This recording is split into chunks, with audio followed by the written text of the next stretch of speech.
A gente vai iniciar aqui mais um AtotoCast, agora com uma convidada. A gente vai falar um pouco sobre ela daqui a pouquinho, mas antes eu preciso passar umas informações rápidas aqui. A primeira é falar sobre o nosso estúdio. Aqui a gente grava aqui nos estúdios da TocaCast, que traz esse nome porque ela começou com um patrocínio bem bacana, que é a Toca Livros. Você que quer ler mais, quer saber um pouco mais, ter mais informação, mais cultura, mais entretenimento, e tá sem tempo aí, né? Corrido, no meio da condução, tendo que malhar, tendo que lavar a louça. É só colocar 2 fones de ouvidos, abaixar o aplicativo da Toca Livros, que você vai ter acesso aí a uma gama de audiolivros, né? Todos narrados, boa parte produzidos nos estúdios da Toca Livros. Tem trilha sonora, tem som binaural, tem para todos os gostos, romance, religiosidade, autoajuda, história, biografia. É o jeito mais fácil de você adquirir conhecimento, tá bom? Então baixa lá a Toca Livros, que a Toca Livros traz vida aos livros. Pronto, já tá falado, meu primeiro merchandising da vida. Eu nunca tinha feito, achei bacana. É ótimo, olha. Ainda vou dizer, meus livros estão na Toca Livros, alguns deles, né? Então, o livro Uhum. do Médium está na Toca Livros, Umbanda e Umbandista está na Toca Livros. Lembra Livros qual do mais? Alexandre Comino, né? Do Rubens também tem, do Rubens Saraceni também tem. Rubem Saraceni, a gente tem. Orixá Exu, não é? Sim, a gente tem É. do Usher, né? Nossa, Memórias de um Quiumba é maravilhoso, do José Usher, né? Memórias de um Quiumba é um livro incrível. Fora, assim, vários clássicos, né? Game of Thrones, é? Sim, Guerra dos Tronos está lá, Clarice Lispector está lá, Guimarães Rosas está lá, Edgar Allan Poe está lá, a gente tem o selo Toca Livros Clássicos. Esse é bem legal, assim. Pô, até eu tô lá, adorei. O Comino narrou essa, que narrou, né, É, Comino? minha voz, Sua voz. minha própria voz. Fizemos um teste de voz, aí o Cleiton tampou os ouvidos assim, aceitou. E foi de lá que nasceu nossa amizade, isso é bem bacana. E é muito legal como a história da gente vai se unindo, porque acho que a primeira convidada tem muito a ver com o surgimento dos estúdios, né? Porque, de uma certa forma, a gente começou pela produção de audiolivro, depois veio mais ideias, aí a gente, juntamente com meus 2 parceiros, o Ricardo e Marcelo Campos, a gente promoveu um estúdio para trazer novidades como podcast. A gente tem outros programas dentro do estúdio da TocaCast, e a gente traz hoje uma pessoa que, além de ser do babado, vamos falar assim, Ó, é, e ela também faz parte da família aqui, da família Toca Livros, né?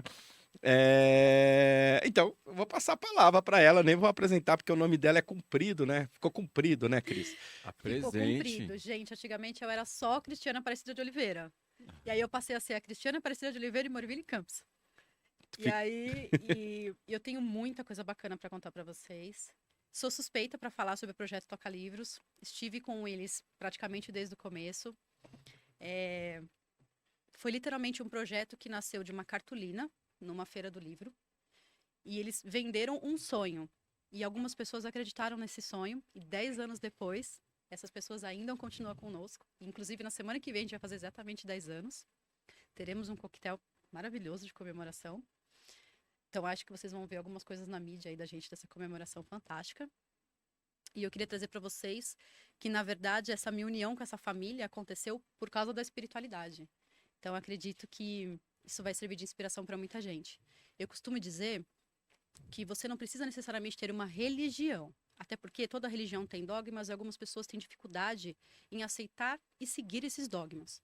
Você realmente precisa de atos de fé e geralmente a fé costuma colidir um pouco com a racionalidade. Então as pessoas têm bastante dificuldade em seguir dogmas. Então você não precisa seguir uma religião, mas tem a espiritualidade, porque ela é literalmente o teu braço principal para você suportar não só de sabores, mas para você conseguir suportar os seus próprios defeitos.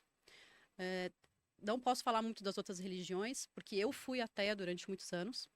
Conheci o candomblé e estou até hoje no candomblé, 8 anos depois, por diversos motivos distintos, que eu teria o prazer de narrar para vocês aqui.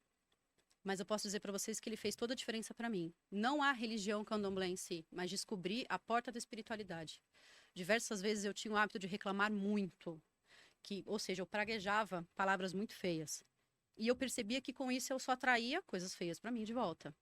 A partir do momento que eu comecei a entender que eu tinha que ser a minha melhor amiga, e comecei a entender um pouco sobre desenvolvimento pessoal contínuo, eu parei de fazer isso e eu comecei a perceber reais resultados. Então, vamos ver aí o que vocês vão achar. E é isso. Ai, coisa boa, né? Eu recebo o Sultão, né? Que é uma entidade. E ele fala muito isso, sabe? Pra gente sempre agradecer tudo, né? Porque a pessoa, quando reclama, tá clamando de volta aquilo que aconteceu, né? E ele diz que quando você agradece, você abre o espaço, assim. Mesmo quando acontece uma coisa assim que não é muito legal, né? Você fala, poxa, aconteceu uma agressão aqui, uma coisa que não foi legal. Mas às vezes é isso que está te preparando para uma outra situação lá na frente, né? Ele falou, então agradece o aprendizado, mas sempre agradece, porque é como se isso ajudasse a nossa consciência a subir de nível, assim, sabe? Você consegue enxergar de cima, né? As situações quando a gente agradece. Eu acho que a espiritualidade ela é maravilhosa, assim, quando a gente entende que o mais importante é o quanto ela consegue ajudar a gente a se tornar uma pessoa melhor, né? Eu acho que é uma coisa maravilhosa, assim. E melhor pra gente mesmo, né? Porque a gente é que tem que conviver com a gente o tempo inteiro, né? Então a gente tem que, de alguma maneira, ficar um pouquinho melhor para conseguir se conviver, né?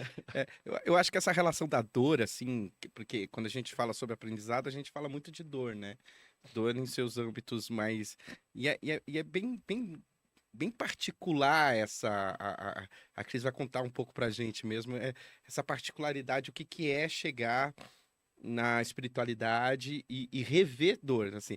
Todo mundo fala que boa parte da espiritualidade a gente alcança, a gente só chega através da dor, que é um fato, mas eu acho que rever a dor é uma constância, porque só a gente tem as nossas dores, né? Só a gente pode realmente ter esse julgamento, né? As entidades, e acho que os guias, os orixás, nem têm esse julgamento, eles olham com muito afeição é, é, esses aprendizados que a gente passa, mas eu acho que é isso, assim, vocês dois têm extrema razão.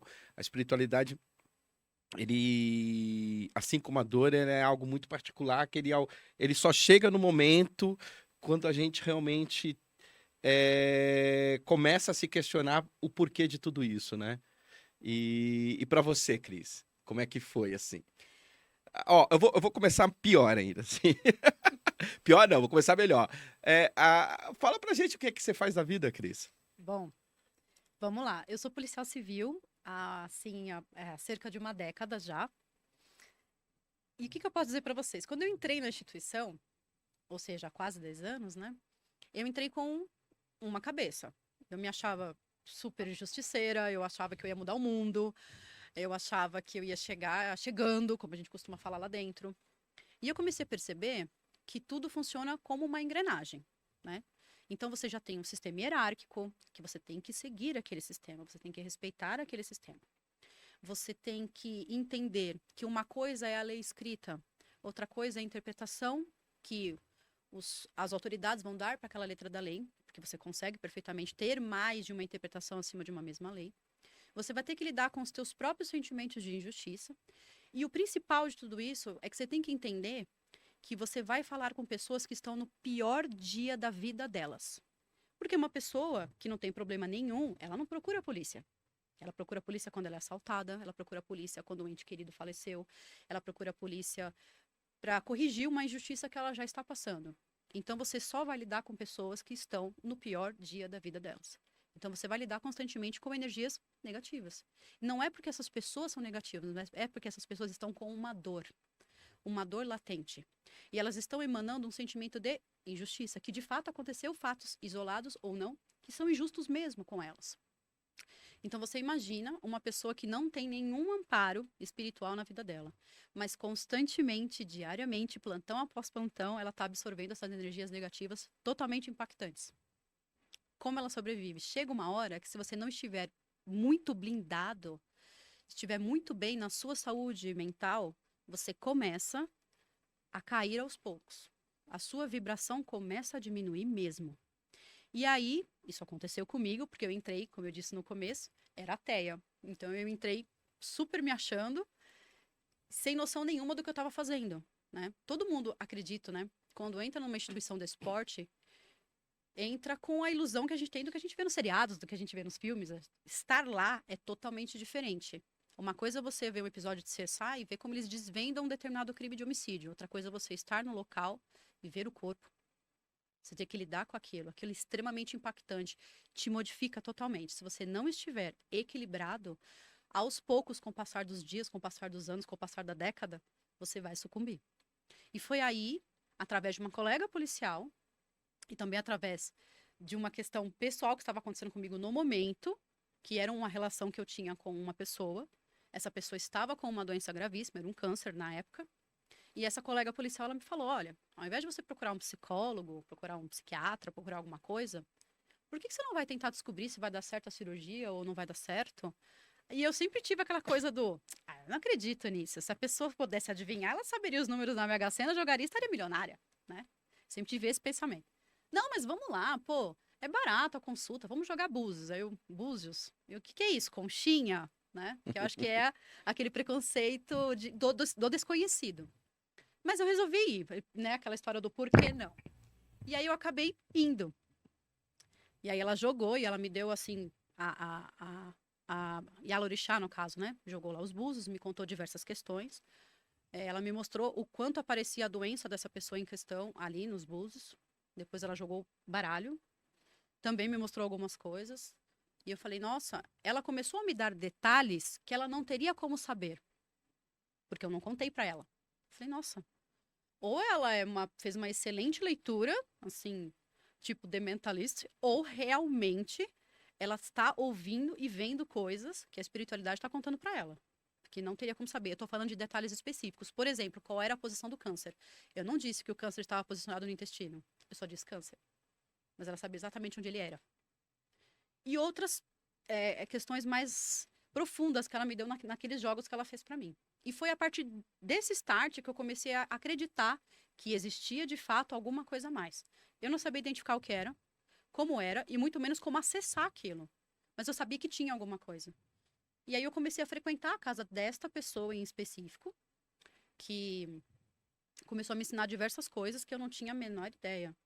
Mas eu aprendi muitas coisas, sou muito grata a ela. Inclusive, acabei sendo convencida pela espiritualidade de que era ali o meu caminho. E foi aí que eu fiz a minha primeira iniciação de santo. Eu falo primeira porque depois eu fiz mais uma, em outra vertente totalmente diferente, mas a gente chega lá. E aí eu acabei realmente me recolhendo ao terreiro e fiz toda a iniciação com os ritos que têm que ser feitos. E aí, as pessoas sempre me perguntam, né, hoje, quando me conhecem agora, nossa, mas você raspou o cabelo? Raspei. Nossa, mas você fez todas as curas? Fiz. Mas e como foi a incorporação? E o que você comeu? Quantos dias você ficou lá? O que você sentiu? São sempre as perguntas padrão. E aí tem uma frase que eu já escutei diversas vezes e ela é muito verdadeira, né? Eu acho que todo mundo é para a espiritualidade como a espiritualidade é para todo mundo. Mas eu costumo dizer que o candomblé é para todo mundo, mas nem todo mundo é para o candomblé. Porque é uma religião extremamente tradicional, é uma religião milenar, é uma religião cheia, repleta de dogmas. E aí a gente entra naquela primeira questão que eu citei lá atrás, que tudo aquilo que é puramente dogma, você encontra resistência. E eu encontrei diversas resistências. A minha resistência particular maior, dentro do candomblé tradicional, foi a questão do sacrifício animal. Porque eu não como carne. Eu não como carne, meu marido não come carne. Eu crio animais em casa. Então, na minha casa eu tenho gato, tenho cachorro, eu moro numa reserva ambiental. Então, lá eu vejo macaquinhos, eu vejo araras, vejo de tudo um pouco. E aquilo começou a me incomodar um pouco. E eu comecei a fazer uma ligação, que pode ser uma ligação muito frágil, sem dúvida nenhuma pode ser muito frágil. É uma crítica minha ao candomblé tradicional? Claro que não, porque eu não sou ninguém na ordem do dia para criticar a tradicionalidade de ninguém. Mas eu comecei a imaginar que, se Deus enviou seu Filho, Jesus Cristo, à Terra, e ele foi sacrificado, o último sacrifício de sangue necessário já foi feito. Então eu falei, bom, eu não vou mudar a religião, como eu também não podia mudar a polícia. Então, eu tenho que encontrar uma outra coisa que se encaixe comigo. Então eu saí desse viés do candomblé tradicional, que era o candomblé normal, do sacrifício ritual, e acabei encontrando, que é o viés que eu estou até hoje, já tomei até minha obrigação de 7 anos, a bênção Babá Jonathan neste momento. Acabei conhecendo meu pai de santo através de um artigo na internet sobre candomblé verde. Eu comecei procurando como candomblé vegetariano, confesso. Mas depois que eu troquei para candomblé verde, eu acabei conhecendo o meu baborixá, refiz toda a minha questão espiritual. Então, sim, eu fiz santo pela segunda vez. Sim, fiz catulagem pela segunda vez. Tudo de novo. E hoje eu sou extremamente grata, porque eu, de fato, consigo sentir o quanto isso fez diferença na minha vida. Quando a gente fala assim do candomblé, acho que o Comino pode me ajudar melhor, né? Porque todas essas religiões, de uma certa forma, elas trazem uma tradição milenar, mas elas são berços aqui do Brasil, né, Comino? Ela, ela tem a sua formação através do Brasil, né? Acho que é difícil quando a gente até pensa, assim, você, por exemplo, quando traz a alusão junto com o cristianismo sobre a vinda de Jesus, né? Assim, por assim dizer, eu vejo que é muito algo que a gente construiu aqui dentro, né? A questão do candomblé, ela é muito maravilhosa, assim, muito encantadora, né? E ao mesmo tempo ela é bastante complexa, porque ela tem muitas construções assim populares e outras acadêmicas, né? O que pensa um acadêmico, o que pensa um religioso muda muito, né? De uma pessoa para outra, né? Então, por exemplo, hoje a palavra candomblé, ela praticamente se torna um termo genérico para as tradições, para muitas tradições afro-brasileiras, né? Então, por exemplo, na Bahia, em Salvador, são mais conhecidos os candomblés de Queto, né? Então, Queto é uma região da África, seria um culto à maneira da região de Queto na África de fazer as coisas, da região Iorubá, né? Então, a cultura Nagô, na cultura Nagô, quem fala a língua Iorubá cultua orixá. Então, quando é um candomblé de orixá, ele tem uma origem Iorubá. Aí no Brasil você tem três principais grandes ramificações, que é a cultura Iorubá, Nagô, que fala Iorubá e cultua orixá. Aí você tem a língua Fon, que é da cultura Jeje, que cultua Vodum. O Vodum ele está principalmente ali no tambor de mina, né? Mas algumas pessoas vão dizer candomblé Jeje, porque o Jeje cultua Vodum, mas tem um nome que é tambor de mina. No entanto, se você for por recôncavo baiano, eles vão dizer que é um candomblé Jeje, porque a palavra candomblé é uma maneira muito baiana de se referir também à religiosidade afro-brasileira, porque no Rio de Janeiro, década de 20 e 30, a religiosidade afro-brasileira banto no Rio de Janeiro era chamada de macumba. Então, candomblé é uma palavra que se popularizou muito a partir da Bahia. No Recôncavo, por exemplo, pode ter um candomblé Jejinagô, que cultua os voduns e os orixás. Então, e aí você tem duas culturas juntos, né? Também é muito comum os candomblés da cultura, e aí da cultura banto, né? Que é principalmente Congo-Angola. Então, três grandes culturas, né? Nagô, Jeje e Banto. Os bantos são principalmente Congo e Angola, então lá em Salvador você tem os grandes candomblés banto, que não gosta que fale candomblé banto, né? Fala candomblé Congo Angola. Você tem ali o culto de Inquice, mas que também reza para caboclo, que é uma característica do Congo Angola. E vai chamar também de candomblé, embora é muito parecido com o que foi uma macumba no Rio de Janeiro na década de 20 e 30.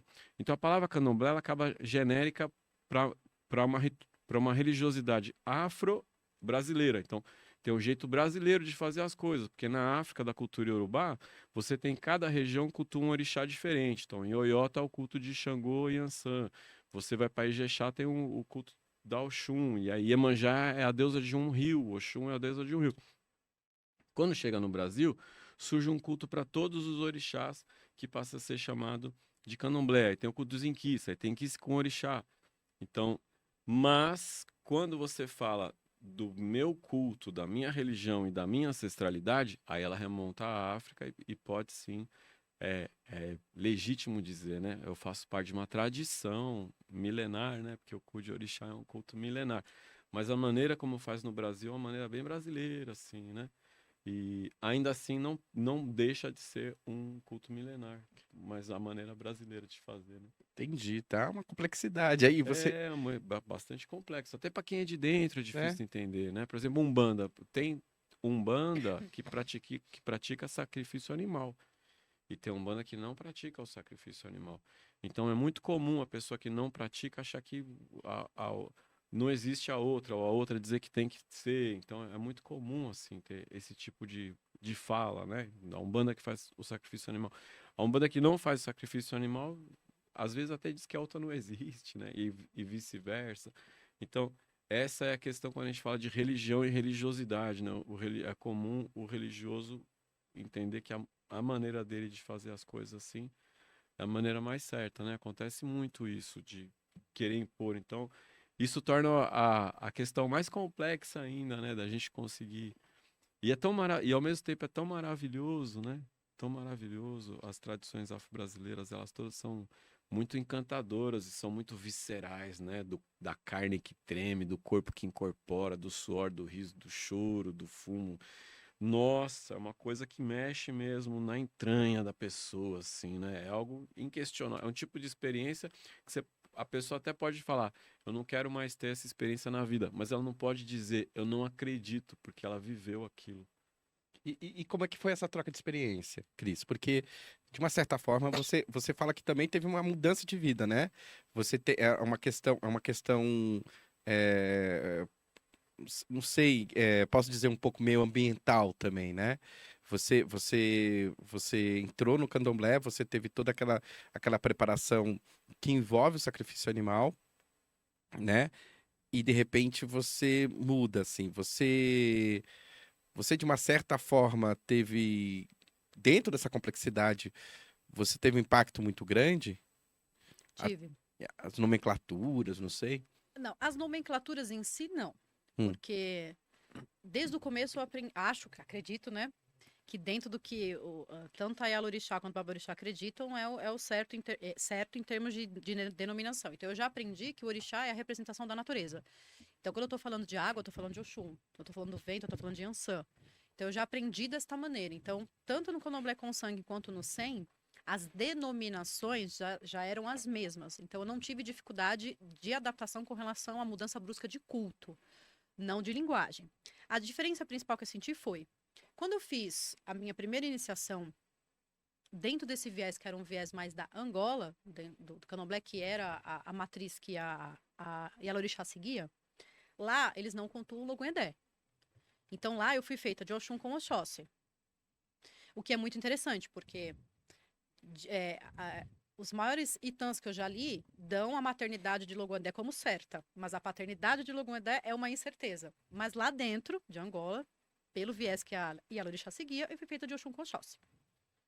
Quando eu vim para o Candomblé Verde, lá não. Aí eu fiz a minha iniciação de Logumedé, porque era o que eles dizem de santo de cabeça, né? Que era o orixá regente do meu ori, minha cabeça. Então eu fiz, de fato, e aí eu tive que entender novamente quais eram os dogmas específicos de Logumedé. Então eu tenho, em Oxum e Oxóssi, eu não tinha o dogma do mel, por exemplo.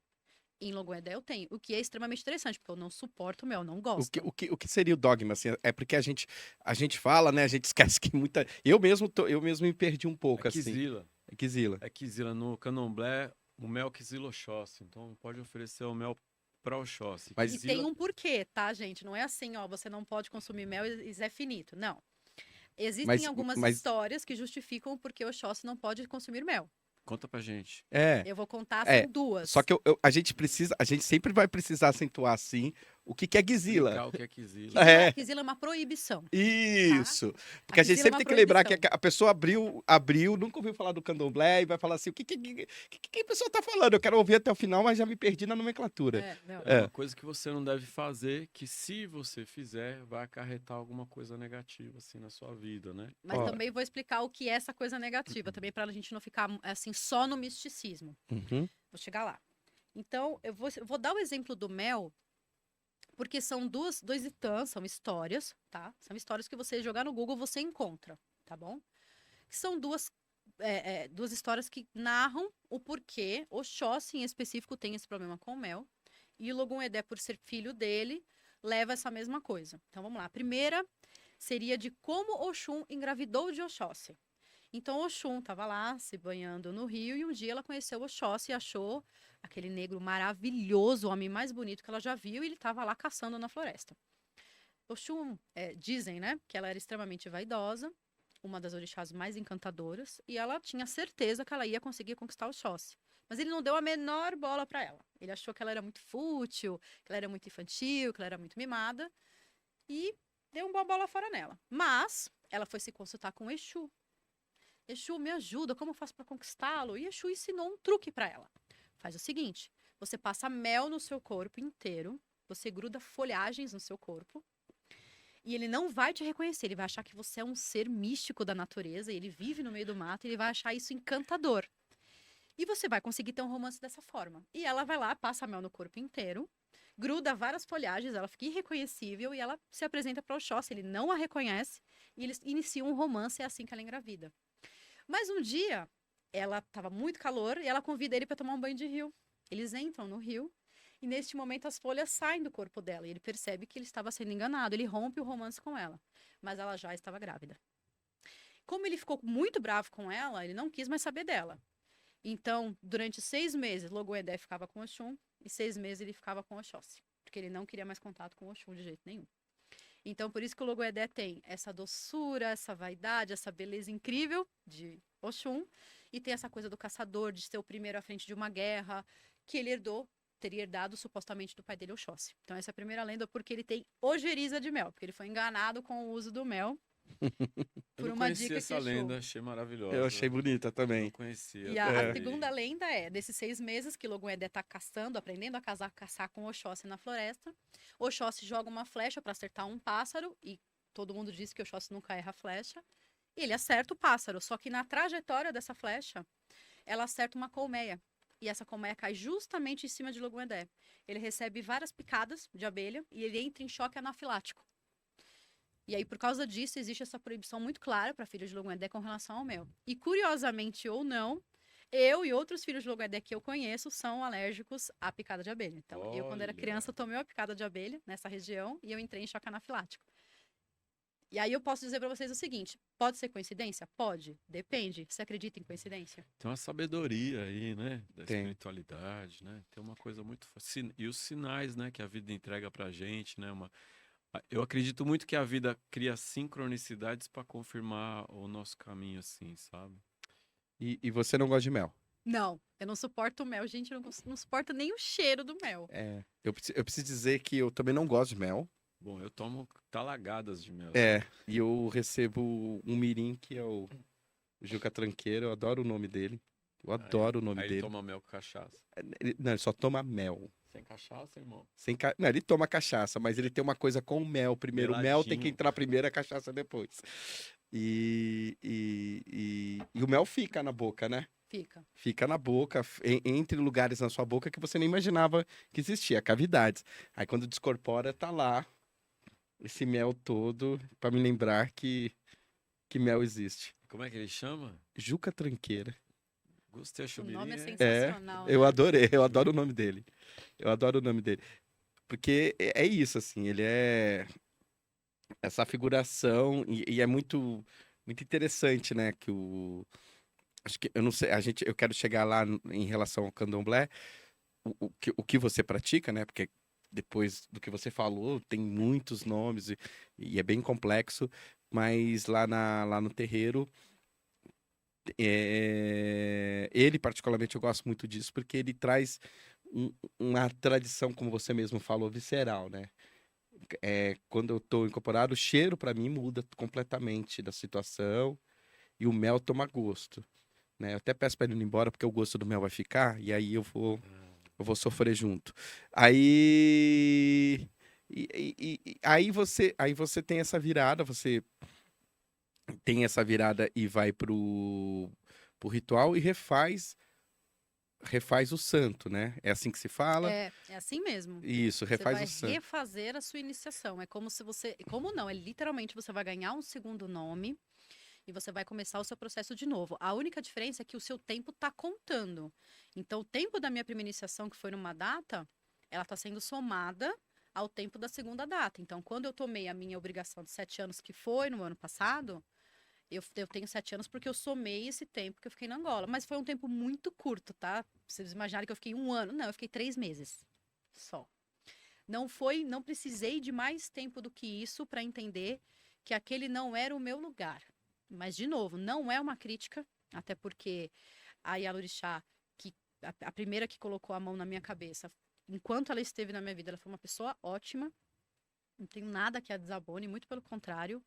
Ela é uma pessoa extremamente bem-sucedida, o terreiro dela é maravilhoso, ela vive lotada de clientes. É que eu não estava no meu lugar.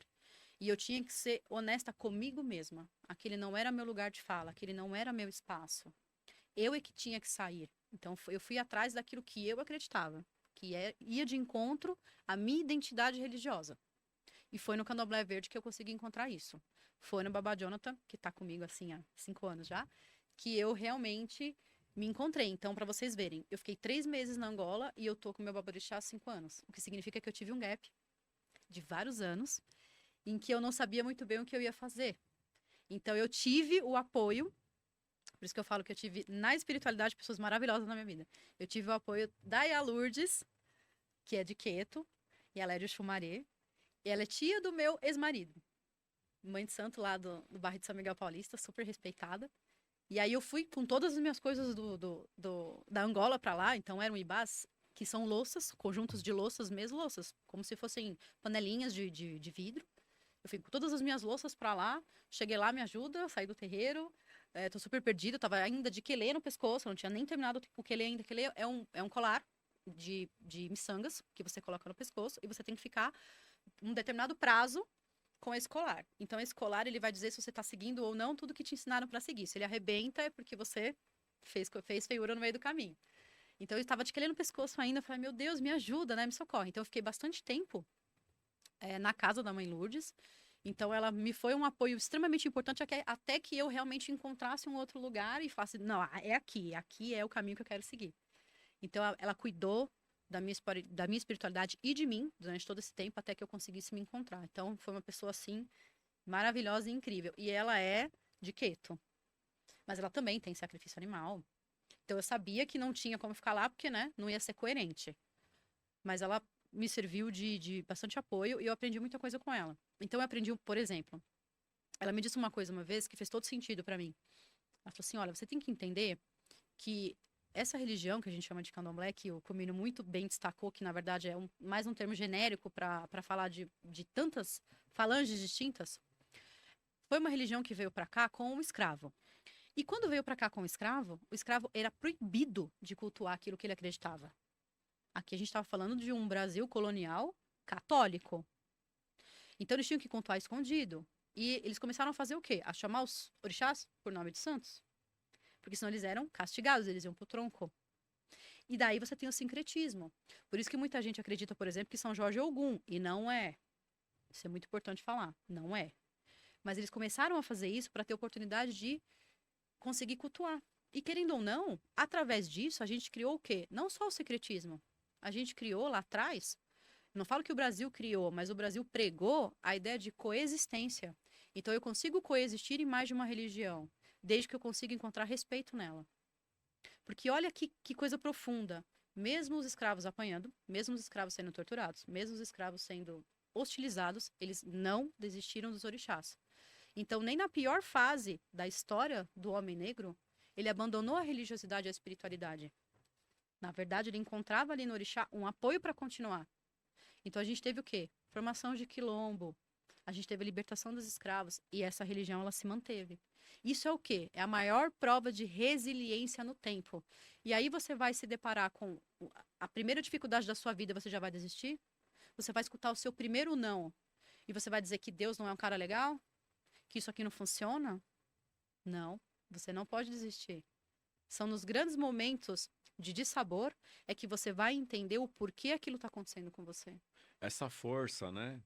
Quando você fala isso, acho que toca muito a gente assim, de entender quando você faz parte, né?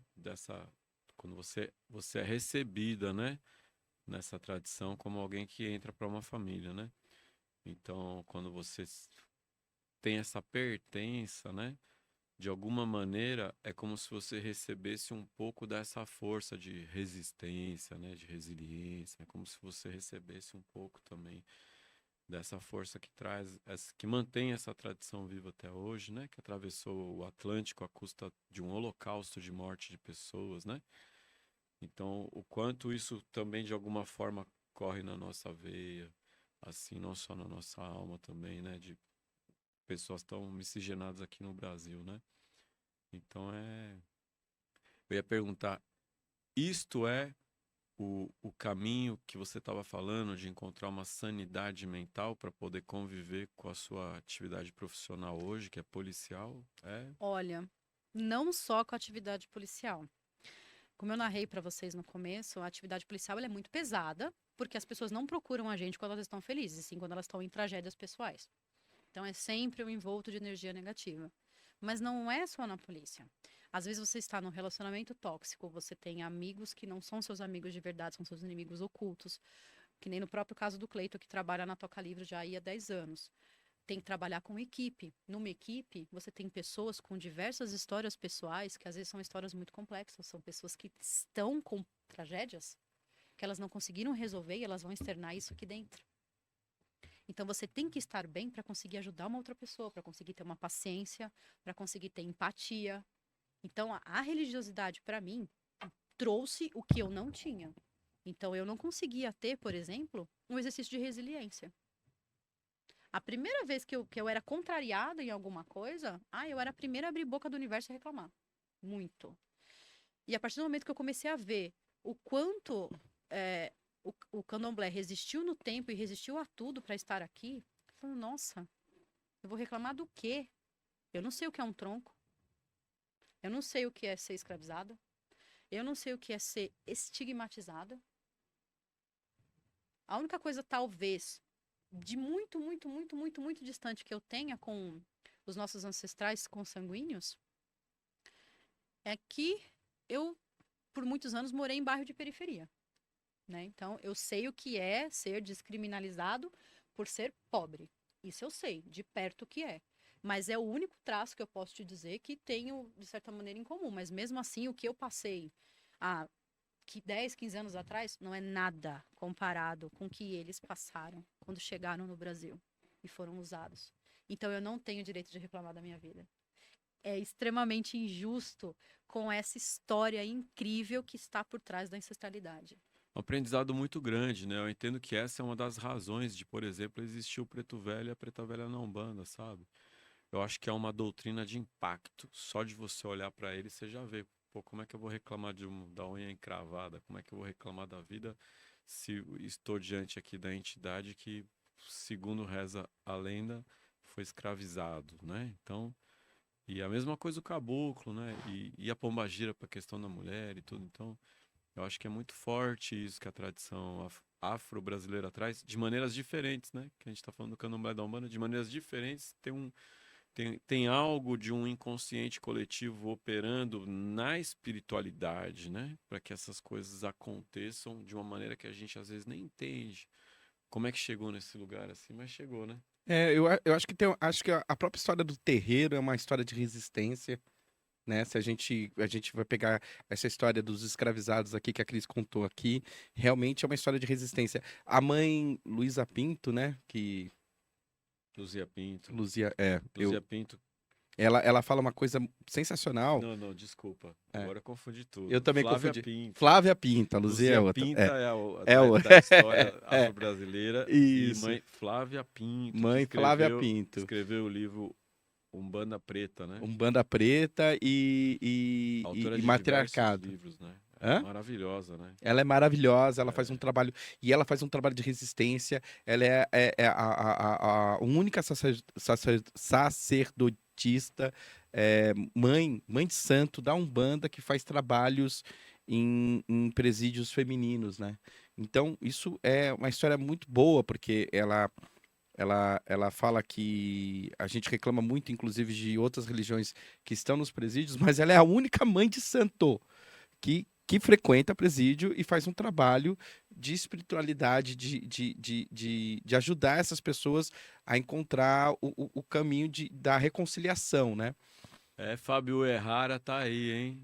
Mãe Flávia Pinto na lista. Mas quando tiver aqui, ela já vai estar aqui. E ela fala uma coisa bem bacana que fala assim, quando a gente fala sobre a resistência tá aí. Se o orixá está no Brasil, é um ato de resistência. Então, o terreiro é um ato de resistência e realmente, assim, quando a gente dentro da complexidade das religiões de matriz africana, se a gente está falando de uma busca da espiritualidade, a gente também está falando de uma busca da resistência, né?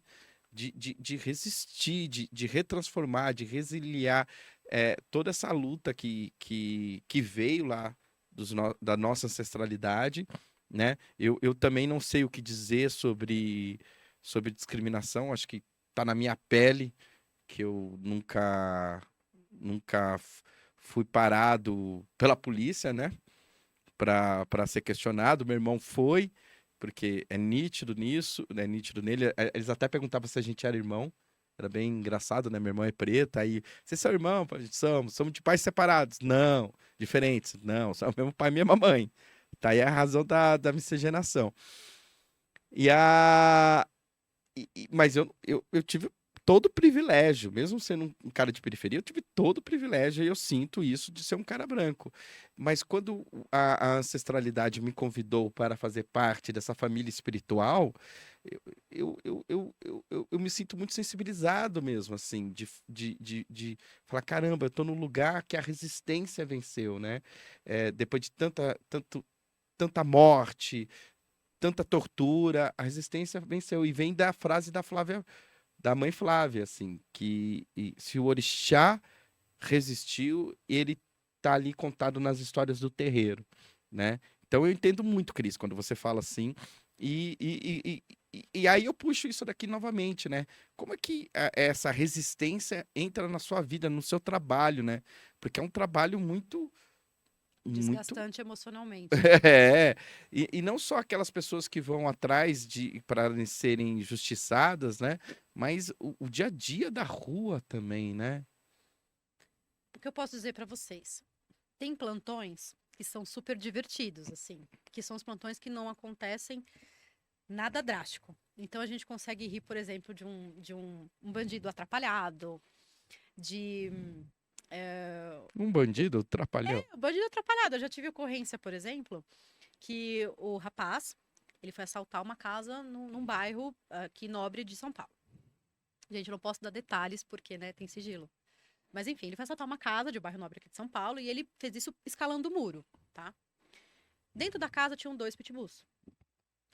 E ele só notou que tinha os 2 pitbulls depois que ele já estava do lado de dentro da casa. Então ele correu, escalou o muro novamente. Só que ele escalou na parte de trás da casa, que ele não tinha como pular para um outro ambiente e conseguir fugir. Então ele ficou literalmente ilhado lá em cima. E o cachorro latindo. Não tinha ninguém na casa. Os vizinhos escutaram os cachorros assim, alucinados, de madrugada, acionaram a polícia. A gente chegou lá e ele estava ainda em cima do muro, gritando: socorro! Eu tentei assaltar mesmo, mas os cachorros estão tentando me matar. Me tira daqui. E a gente ficou: ué, só você descer. E os cachorros, não, ele falou: não vou descer. Imagina, olha aqui. Eles vão me comer vivo. Eu, moço, desce daí, porque senão eu vou ter que acionar o corpo de bombeiros para pegar uma escada, para subir no muro, para algemar o senhor e ainda por cima tirá-lo daí de cima do muro. Com muito custo, o dono da casa apareceu, que era o dono dos pitbulls, acalmou os cachorros, prendeu os cachorros, aí ele desceu e entrou por tentativa. Então, quando você tem esse tipo de ocorrência, é um dia, nossa, que você tem que agradecer aos céus. Você cumpriu o seu dever de sociedade, que é tirar, né, essa pessoa que transgrediu uma normativa. E salvou Mas, uma vida também, né? né? Porque ele quase foi E ele comido quase vivo. foi embora lá com os pitbulls. Aham. Mas vai ser assim, foi um plantão maravilhoso. Só que tem dias que são plantões muito difíceis.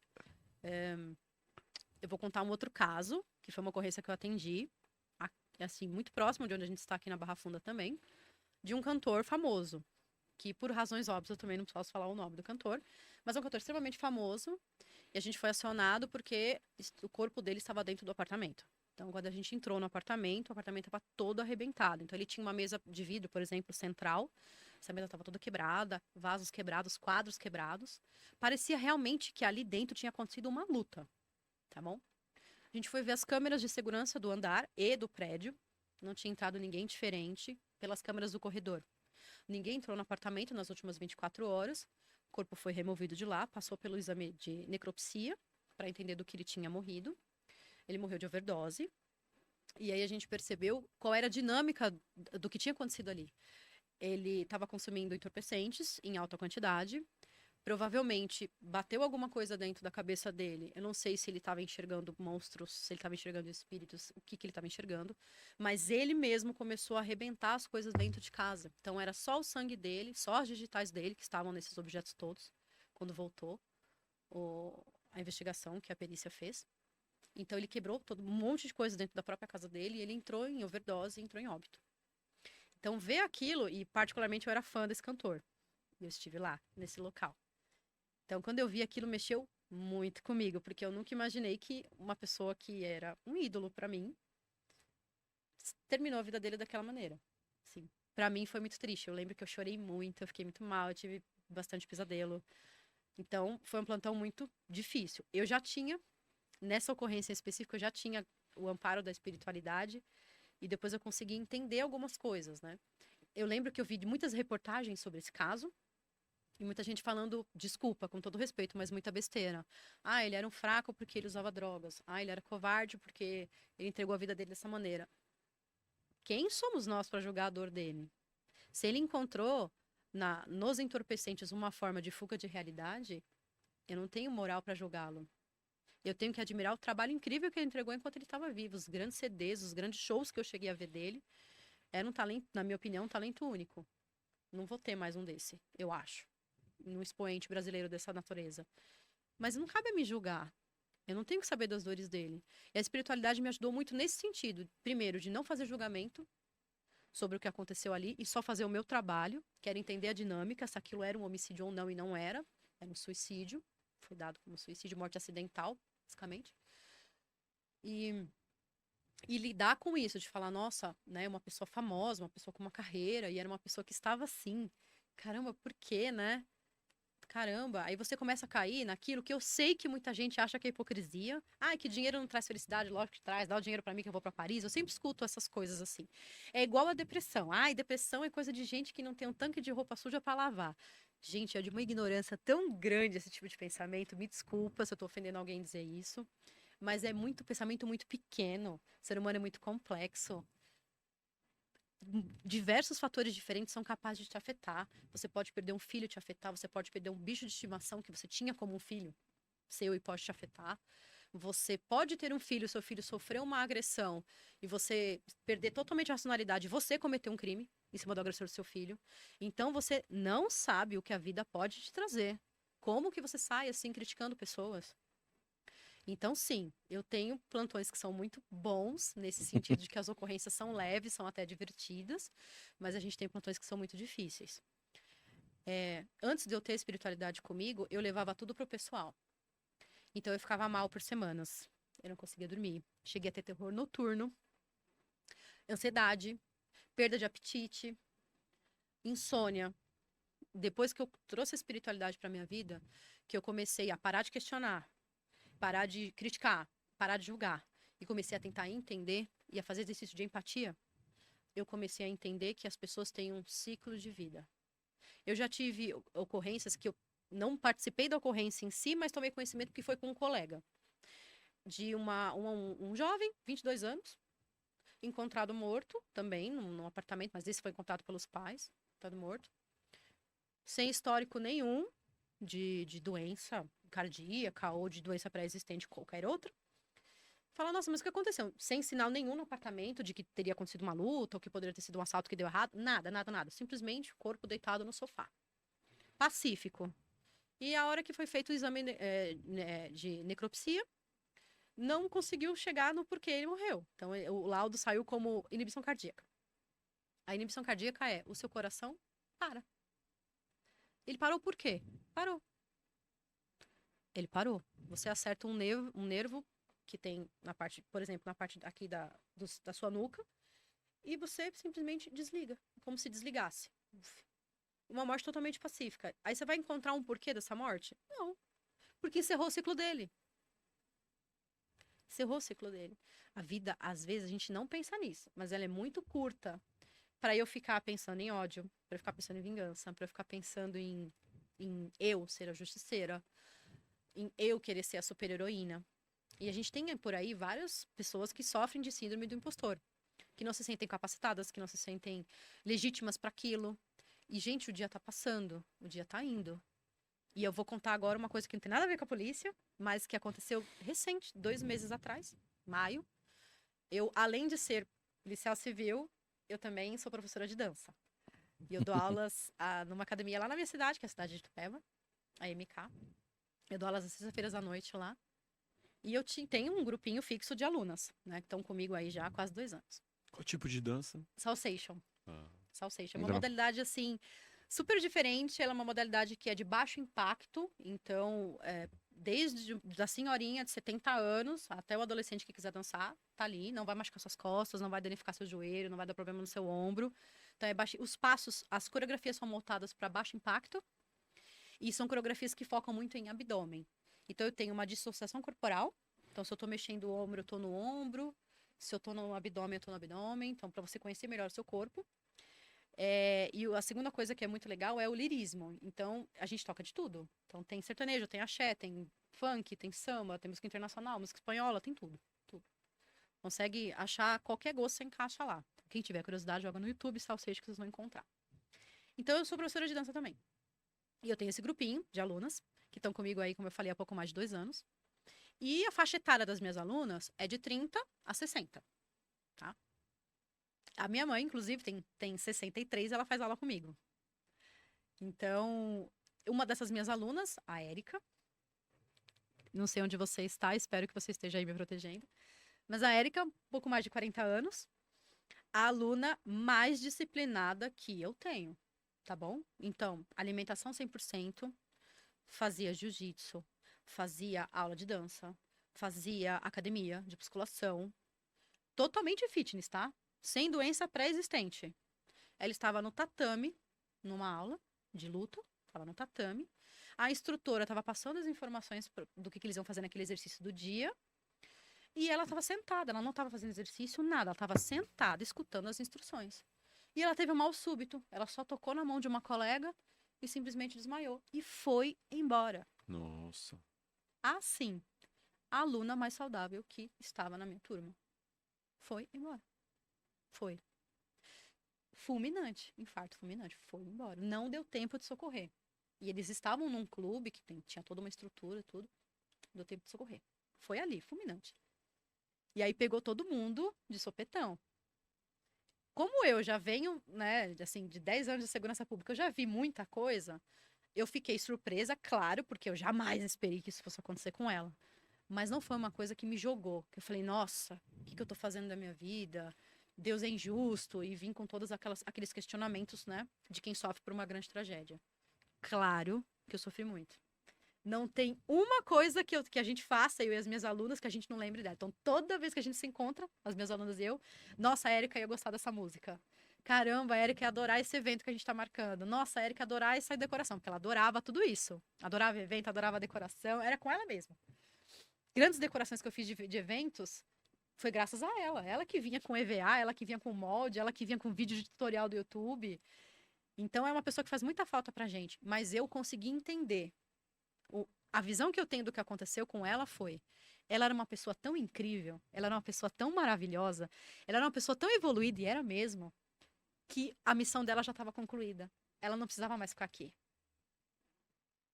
Porque eu realmente acho que a Terra, o tempo que a gente passa na Terra, é um tempo que a gente está quitando boletos espirituais. De coisas que a gente fez em vida passada, de coisas que a gente está fazendo nessa vida. Você está com uma oportunidade nova de reescrever sua história, de você errar menos. Então, eu acho que o tempo que a gente passa aqui é o tempo certinho que a gente tem que passar. Eu não tenho que questionar Deus do porquê ele fez isso. Na minha opinião, ela era uma pessoa... Ela é. Porque mesmo do outro lado, para mim, ela continua existindo. Então, ela é uma pessoa tão maravilhosa e tão incrível que ela não tinha mais o que fazer aqui na Terra. Então, eu consegui encarar assim. As minhas outras alunas tiveram muita dificuldade, assim. Muitas, sofreram muito, choraram muito. E eu sempre falava pra elas, gente, eu entendo, vocês têm que chorar e colocar esse sentimento pra fora. Tá certo? Só que vocês têm que entender que lá no plano onde ela está, esse excesso de sofrimento faz mal pra ela também. Vamos nos apegar às lembranças boas que ela deixou aqui. Não existe nada mais traumático do que você perder alguém que você ama. Eu sei disso. Um dia, eu já perdi minha avó, que era um expoente pra mim há 10 anos atrás, que eu não tinha espiritualidade, eu fiquei destruída. Destruída quando a minha avó morreu. Eu achei que eu ia... E a minha avó morreu no dia 25 de dezembro, no dia do Natal, dentro de casa. Eu fiquei 4 anos sem comemorar o Natal. Eu vim comemorar depois que eu engravidei. Aí passei a ter filho e passei a comemorar. Mas mesmo assim, eu me foi de grande dificuldade. Eu comemorava, mas caramba, cadê minha avó? Espiritualidade me ajudou muito. Pra vocês terem uma ideia, depois que eu já estava sedimentada na espiritualidade, então eu já estava no terreiro do Babá Jonathan, era muito próximo de um Natal, e a gente comemorou. Foi o primeiro Natal que eu fiquei feliz de verdade. Então, eu costumo dizer que eu demorei quase 10 anos para admitir que minha avó morreu. Eu tive essa grande dificuldade. Então, eu entendo pessoas que estão em luto. E quando finalmente consegui, que foi no Natal, eu passei super mal de madrugada, fui parar no hospital, porque eu tinha um cisto que eu não sabia que existia, e esse cisto rompeu. E aí eu costumo dizer que esse cisto, na verdade, era uma bola de sofrimento que eu cultuei dentro de mim durante anos. E a hora que eu finalmente consegui comemorar um Natal de novo, eu me libertei e ele estourou e foi embora. Que forte, né? Então, Mexe muito com a gente essas coisas muito. mesmo, né? Então, assim, eu entendo pessoas de luto, mas eu digo pra vocês que, pra mim, a espiritualidade ajudou até a superar essa morte. Que é uma morte que não se explica. Como que uma pessoa tão jovem, tão saudável, foi embora com 40 e poucos anos, com tudo pela frente. Basta estar vivo, né, irmã? Basta estar vivo. Basta estar vivo, porque, ó, é melhor a gente aproveitar. Aí, eu esses dias tá com uma dor na perna aqui, pensei, poxa, a gente quando tá debilitado assim, a gente pensa como é bom ter saúde, né? Então, às vezes, precisa morrer para dar valor também para a vida, né? Eu acho que talvez esses rituais de iniciação que a gente faz em várias tradições são rituais de morte, né? É para a gente aprender a dar valor para a vida, né? Em Uhum. várias tradições ancestrais, assim, inclusive várias medicinas da floresta te colocam nessa situação de morte. Mas eu queria trazer uma questão de bioética aqui, minha irmã. Eu me lembro de uma questão de bioética que falava assim, falar de uma pessoa que estava com a esposa doente. E aí essa pessoa não tinha condição de comprar o remédio.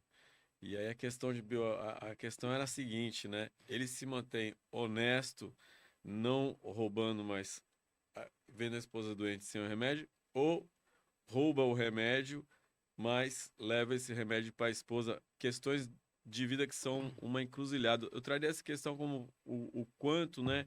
A gente tem algo assim de social, de sociocultural, inclusive no histórico da polícia, que eu não sou um especialista, se eu falar alguma bobagem da polícia, por favor, você me corrija imediatamente.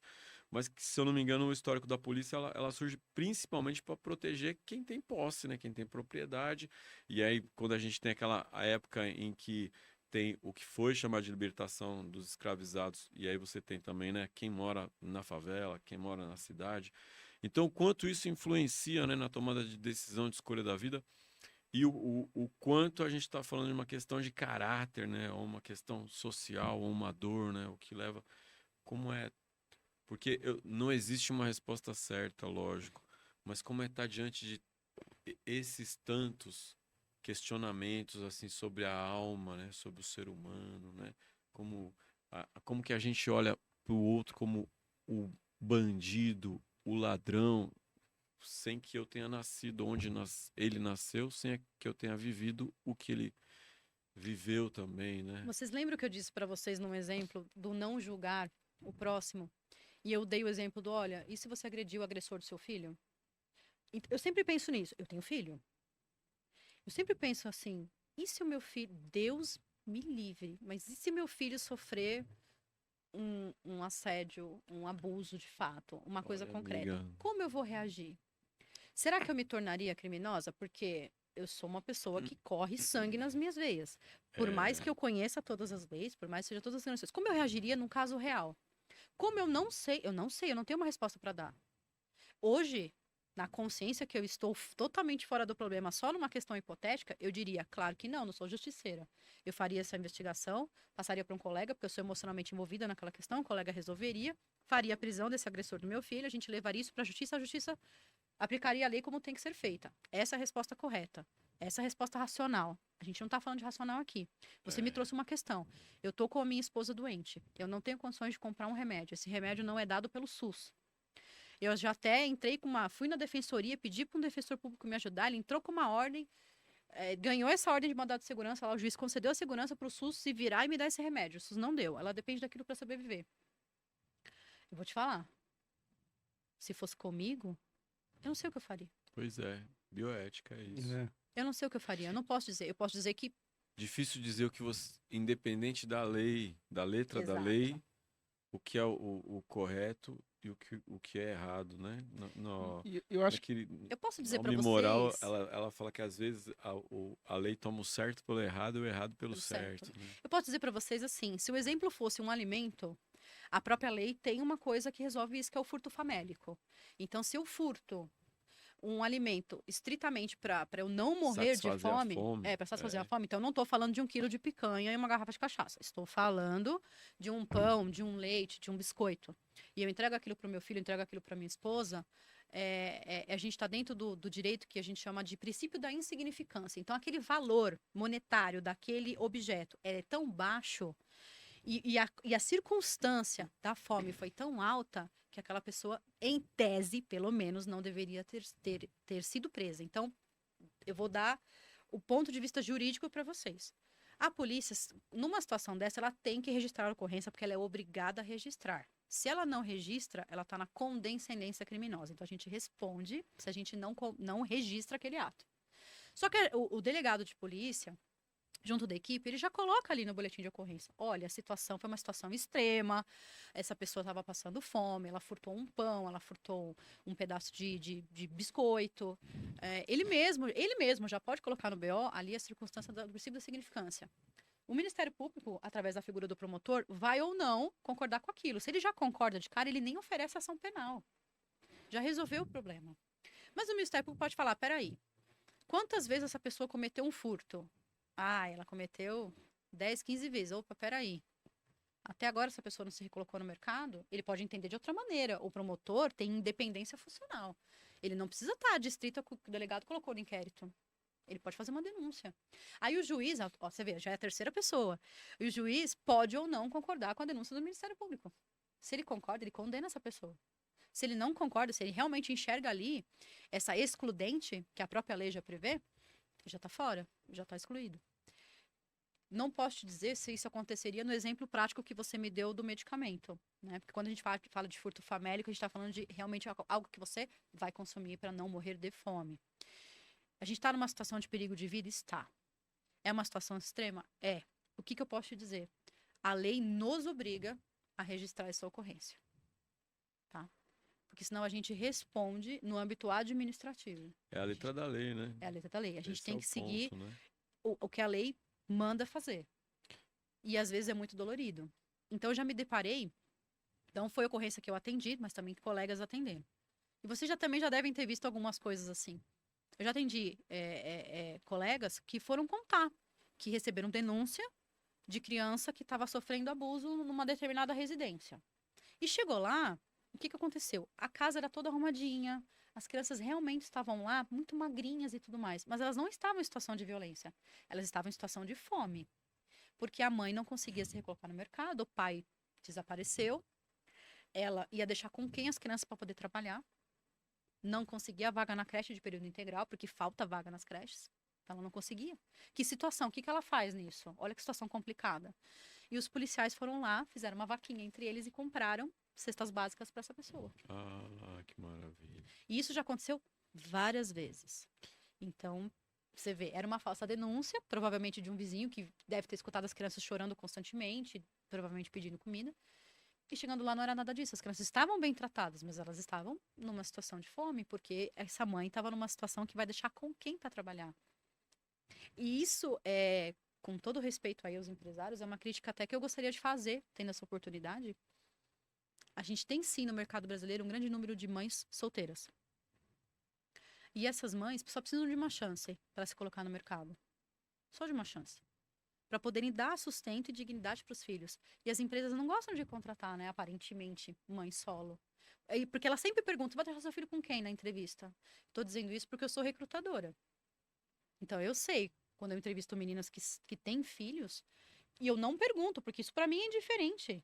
Se ela está vindo procurar um emprego, eu presumo que ela vai resolver. Sabe como é Ela já sabe como ela vai como fazer ela vai isso, se com quem ela vai resolver. deixar os filhos. Não pergunta como que nem ela se pro pai, ajeitou. né? A gente não pergunta Eu não pergunta pergunto pro pro pai né? com quem você vai Não, deixar seus exatamente filhos, isso, né? né? Eu não pergunto. Essa é a cara da sociedade patriarcal machista. Você Exato. nunca pergunta pro Nunca pai pergunta, com que ele vai deixar nunca. os filhos, porque você já pressupõe Põe que o que filho nem é um problema dele, né? é um problema da mãe. O problema é da mãe. Da mãe. Então, assim, esse tipo de coisa, assim, eu escuto e eu vejo que elas têm muita dificuldade de se inserir no mercado, muita. Sim. Ah, o pregador vai achar assim, ela vai engravidar de novo, vai ter licença maternidade de novo. Ah, o filho vai chorar na creche, ela vai abandonar o serviço e vai atrás do filho. Então, são umas ideias, assim, que não tem nada a ver. Sendo que é exatamente o contrário. Essa mãe que ela conseguiu uma chance de inserção no mercado, ela vai agarrar aquela oportunidade com unhas e dentes. E se for, né, pra ir na creche, ver como tá o filho, a questão não é exatamente essa. Todo mundo aqui já foi filho e tem mãe, Claro. né? Sim. Ou todo mundo não, né? Mas quem teve a oportunidade de ter mãe, ou quem tem filho, né? Então, como é que é isso, né? Quer dizer que o empregador também tem filho, né? Se o filho dele não tá bem, ele sai do trabalho Não é também. só isso. Mesmo que o empregador não tenha filho, o empregador tem mãe. O empregador tem Muito pai, o bem empregador dito, tem é irmãos. isso. Ou vai dizer que ele nunca na vida largou a própria empresa e foi, ah, mas eu Sim. posso porque eu sou empresário. Legal, e você não pode ter um pouquinho de empatia É e se isso, né? solidarizar com uma outra questão que tá ali na sua cara. Quem serei eu, né? É. Quem serei eu? Eu tenho uma questão, assim, até puxando sobre essa coisa da prerrogativa da proteção do Estado, né, na formação da polícia.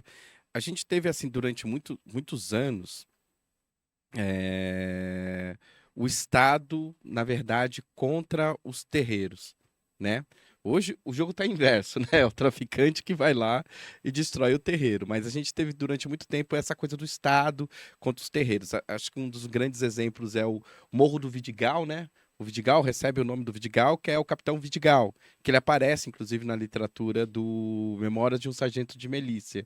E o que o Vidigal mais gostava de fazer era destruir terreiros de macumbaria, de aqueles do Rio de Janeiro. Ele adorava. E aí se dá o nome do morro para o capitão Não destruidor de sabia terreiro. também, não, É, dessa história aí do Vidigal. era do Vidigal, é. É, É o capitão Vidigal. Então, e a gente vê na literatura muito, nas novelas, principalmente na década de 80, 90, a força policial ali se benzendo, né, se armando de uma espiritualidade para poder destruir esses terreiros. E antes dos anos 40, assim, década de 20, 1910, 1920, assim, o que a gente vê é muito essa coisa da força policial destruindo lugares de cultos. Quando eu falo policial, dentro da esfera do Estado, né? Eu não sei classificar o militar, o civil, ele apenas é a força do Estado que vai lá dentro da lei, garantido pela lei, inclusive, vai lá e destruía terreiros de matrizes africanas, né? Tudo que não era cristão, vamos assim dizer, ou branco, né? Porque não conheço muitas histórias de centros espíritas sendo quebrados pela força policial. É, e, e, é e porque também, a questão policial é uma questão racista, uma questão de racismo, né? A sim, questão do terreiro, né? mas era amparado pela lei. Então, porque você É, falou do espiritismo. O espiritismo ele tem uma origem francesa, sim, europeia, por isso que ele não sofreu perseguição, né? é, Então as pessoas criaram até um tema para isso, né? Foi inventado que o espiritismo, que é o único, né, que é o kardecismo, o espiritismo, foi chamado de autoespiritismo. E a Umbanda e as tradições afro-brasileiras passaram a ser chamadas de baixo espiritismo pela polícia, né? Esse sim, conceito foi criado dentro da polícia, depois se popularizou. Então, até 1889, que é quando surge a República, o país era católico. Em 1890 surge a lei decretando que esse país aqui é um país laico. Laico quer dizer que não tem uma opinião, né? Não tem uma religião oficial. Também não pode dar opinião. No entanto, a capoeira continuava sendo considerada vadiagem, crime, né? E os terreiros também eram considerados um crime. crime de vadiagem, né? Samba, né? Então a questão é a questão do racismo, né? É, Institucional, né? mas a minha grande questão, assim, e na realidade a lei ampara, ampara para que essa violência não... A lei mudou, né? Ainda bem, aí ampara para que essa violência não mais ocorra. E a gente tem agora uma retransformação do que está acontecendo. Hoje é o tráfico que destrói o, o, o- Os terreiros. os terreiros. E eu vejo muito pelo meio da ficção, assim, o filme, a literatura, né? Então, antigamente, o bandido, né? O bandido, a pessoa que era o traficante do morro, ele era o cara do candomblé, ele era o cara da Umbanda, né? Acho que uma cena clássica é aquela do João Pequeno, o Dadinho virando João Pequeno, que tá lá. Eu acho meio demoníaca a cena, eu acho que fere algumas questões ali, mas é uma bela cena, é aquela coisa do hi ha ha, agora vós me cês é pequeno, né, mais Dadinho. É uma questão de magia negativa, né? Talvez nem se enquadre classicamente num É, mas, retrato da religião da Umbanda e mesmo da Quimbanda, né? mas eu acho que mas a especificação tá ali, o guia está ali. Quem não tem contato com, com, com a Umbanda, com o Candomblé, coloca tudo no mesmo balaio, Tem né? razão, Isso é, Cleito. isso é uma coisa bem difícil. Tem razão. É, agora, e a gente está aqui hoje com uma policial do Candomblé. Bom, E é. como é, você vê uma transformação na força, assim, na força, porque mesmo quando a lei amparava para que esse tipo de violência não acontecesse pela própria polícia, na década de 90 era isso, assim, eu via muito policial, lógico, muito, não é a corporação, exemplos muito pontuais, só a pessoa que eu tive contato, eu não posso julgar a corporação, né? Porque a corporação, inclusive, se revitaliza e são seres humanos tentando se ressignificar lá dentro, ter uma conversa mais ampla, porque eles são humanos também, né? Achar que a força policial é algo que só é músculo é complicado. Mas você vê uma visão, porque quando, na década de 90 era assim, o policial chegava e falava assim, a gente acabou com os bandidos que estavam ali embaixo também, tudo macumbeiro, né, na favela onde eu morava. E a gente falava, caramba, e a gente ficava, os terreiros e a bandidagem andam junto, né? Mas ao mesmo tempo, os terreiros sempre acolheu a bandidagem porque a gente estava tudo no mesmo ambiente, né? Vamos dizer assim. E hoje a igreja cristã, os evangélicos, as igrejas evangélicas acolhem, porque estão porque eles subiram os morros, eles são a sua grande maioria, né? Os terreiros diminuíram muito, as igrejas estão aí, mas você sente algum momento, assim, uma conversa que tenta cada vez mais quebrar esse preconceito entre religiões de matriz africanas e contra as versões da lei, assim? Bom, eu tenho vários Hum. apontamentos para fazer. O primeiro deles é o seguinte: Código Penal de 1964. Então, é um período de ditadura. E um período de ditadura em que você tem um Estado policial como um todo, que é uma polícia que está caçando pessoas. É praticamente fazendo uma comparação muito esdrúxula, tá? Mas é praticamente uma Santa Inquisição brasileira. E o que a gente tem ali? A gente não tem um foco de religião. A gente tem um foco de ideologia política. Então, essa é a primeira coisa. E esse Código de 1964, ele prevê artigos que estão vigentes até hoje, tá? Como o charlatanismo. Então, questões como a mãe de santo é charlatã, ela prometeu trazer o amor de volta em 7 dias, ele não voltou em 7 dias, eu vou na delegacia. Gente, eu já vi muita ocorrência assim, tá? Por isso que eu tô trazendo esse Se exemplo tivesse no pontual para Procon, né? vocês. Coisas desse tipo. Então, a gente ainda tem hoje, assim, praticamente todos os tipos penais foram previstos lá em 1964, tá? Esse é o primeiro ponto. O segundo ponto que eu sempre explico para as pessoas. Quando a gente vai para a academia de polícia, e eu acredito que a academia do Barro Branco, que é da polícia militar, seja mais ou menos da mesma maneira, como é a da polícia civil, o que a gente aprende lá? A gente aprende que a arma de fogo é o último recurso. O último, quando todo o resto deu errado. A gente não é ensinado a matar ninguém. Ninguém. Se as pessoas têm essa ideia, tirem isso da cabeça. porque vocês não sabem o que é ter que participar de uma ação policial em que você tem um disparo de arma de fogo. Como é que você tem que lidar com você mesmo depois de uma ocorrência dessa natureza. E, infelizmente, eu já vivi isso de perto. E eu posso dizer para vocês que é um evento traumático e ela te modifica para todo sempre. Então, a gente não é ensinado a matar. A gente é ensinado a parar uma ação criminosa. É isso. E a arma de fogo é o último recurso. Só que quando a gente vai para a arma de fogo, eu sempre falo isso, explico isso. Os nossos alvos, quando a gente aprende a atirar, os alvos de papel, eles não têm braço e perna. Eles têm tronco e cabeça. Então, se você precisou recorrer ao seu último recurso, que é o disparo de arma de fogo, esse disparo ele não é de contenção, ele é de paralisação. Terceiro ponto que eu tenho para trazer, extremamente relevante. A Polícia Civil é um CNPJ. É uma instituição composta de vários CPFs. Dentro desse conjunto de CPFs, tem pessoas de todas as personalidades e comportamentos e atitudes possíveis e imagináveis. Eu costumo dizer que a polícia é gigante e tem espaço para todo mundo ali dentro. Graças a Deus, 90% das pessoas que eu conheço são pessoas de índole nota 1 milhão. Graças ao bom Deus. Então, na minha sala hoje, a turma com que eu trabalho hoje, trabalho com 4 mulheres. Por incrível que pareça, eu tenho uma evangélica na sala, uma kardecista, uma católica e uma agnóstica. Na mesma sala. E a gente consegue conversar sobre religião, sobre espiritualidade. E aí eu me lembro, eu não sei, assim, quem assistiu Constantino, eu assisti um dos meus filmes preferidos, né? Eu também adoro Nossa, Constantino. adoro. E aí uma das cenas, assim, Acho que ele é o Rubens fantásticas... Saraceni.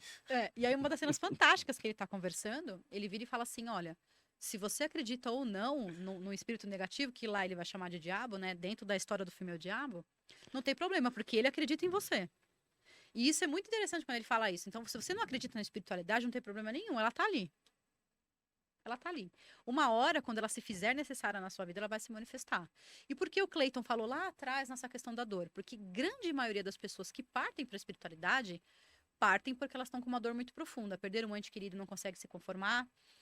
Tá numa tragédia pessoal, tá numa linha de desemprego tremenda, tá numa ação desesperadora. Ela vai lá e encontra na religião um apoio.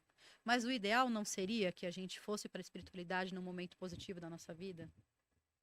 O ideal seria, mas infelizmente, grande maioria das pessoas, e é por isso que a gente está aqui na Terra, é por isso que a gente nasceu ser humano e não nasceu árvore, não nasceu borboleta, é justamente para isso, para corrigir essas falhas.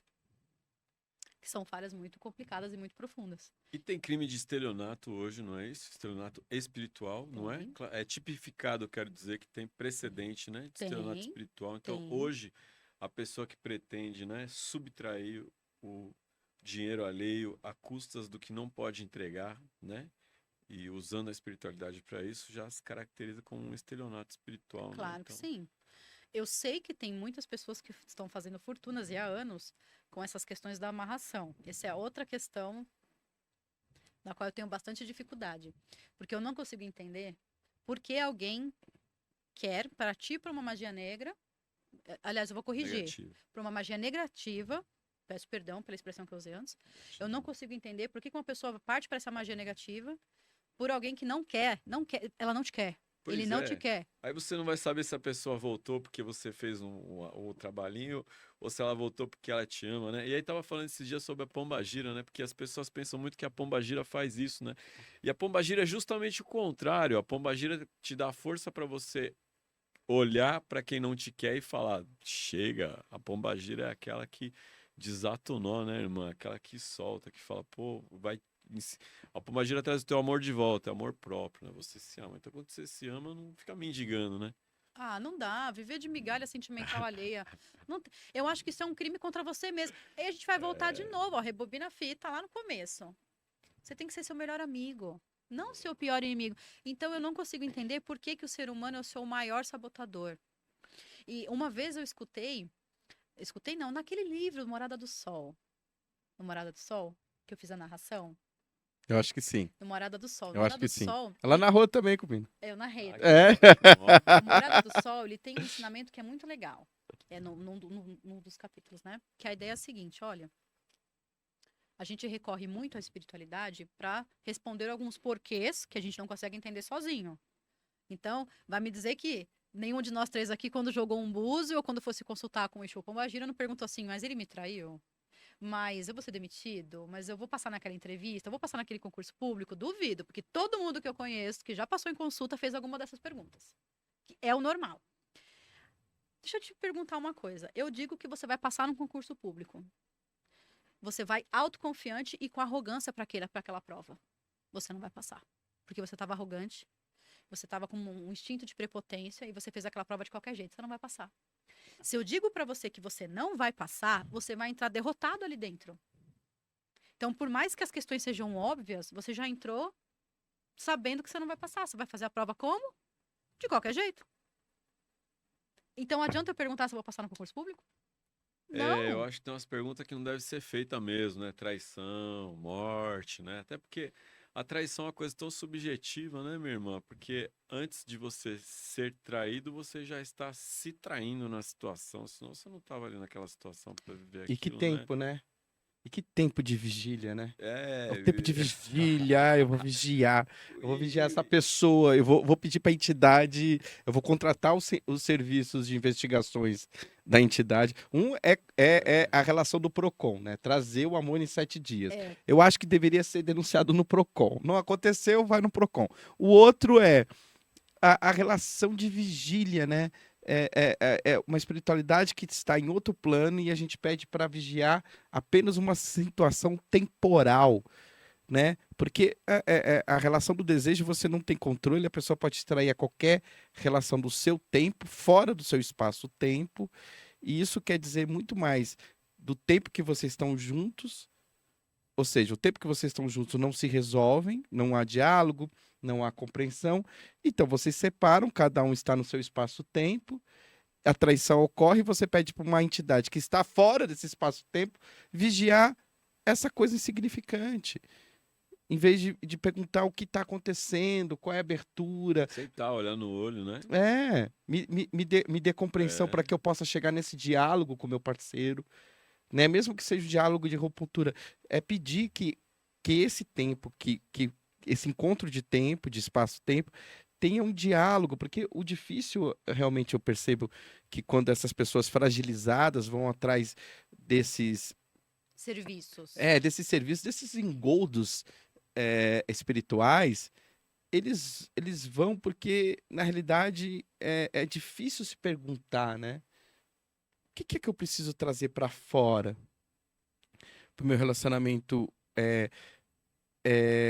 ser saudável? Ou o que eu preciso sair para fora para que eu possa sair desse relacionamento tóxico? A nossa imaturidade, né? Uhum. E essa falta, né, de autoestima, de amor e carência Mas e sabe o que eu dor e acho que trauma, é? tudo junto, A né? conclusão que eu cheguei recentemente, mas por outro caso, não era um caso de amor, de coração partido. Fala pro microfone. Não era uma coisa de amor ou de coração partido, mas eu cheguei a uma conclusão recentemente.